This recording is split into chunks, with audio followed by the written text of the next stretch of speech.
When should you think about your impact pathways? We always recommend you start with your program logic as your foundation tool.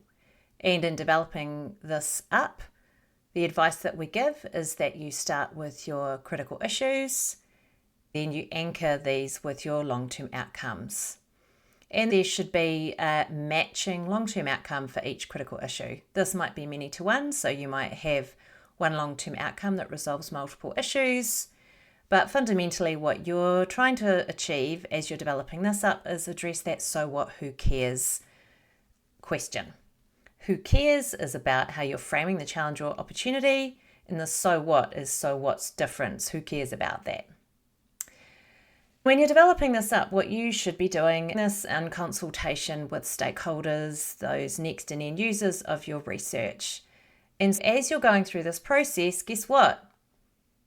This is when you should be thinking about your impact pathways too.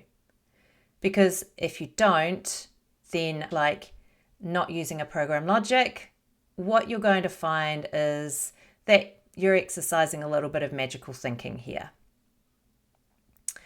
How this connects to your program logic is what you'll find as you develop these things up is that your program logic is the overall visible part. So if you think about the iceberg analogy, that's showing the tip of the iceberg. It's showing the overall logic of your project. But what you'll find is as you go down underneath, things that are harder to see on the program logic, that's where your supporting pathways to get you there will be. So using the impact pathways conceptual framework, that's going to support you to plan and the more detailed activities that are going to support you achieve that overall logic that's captured in your program logic. But you're often not going to see this on the program logic itself because by necessity, they're sort of summary documents that we want to be easily accessible and easily readable on a page.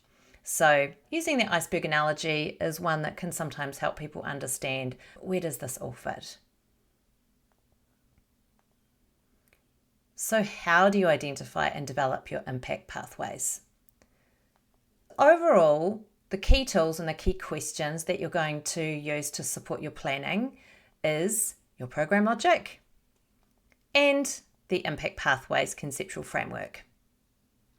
And together, these are going to help you think about the following questions. What change or changes you will need to see? Therefore, which pathway or pathways might your research be targeting or focusing on? Who will be using or taking up the research to achieve that change? And how do we need to work with them to make that happen successfully? And then plan all this in to get across that valley. Now remember, nurturing impact pathways is more like raising a child than baking a cake. There isn't a strict recipe to follow. What that means is that you should expect the process to not look like a straightforward line. It's going to be messy. And also, as we've said with program logics as well, don't do this by yourself. Doing this with your team, with your stakeholders, the users of your research is going to make this process so much easier for you.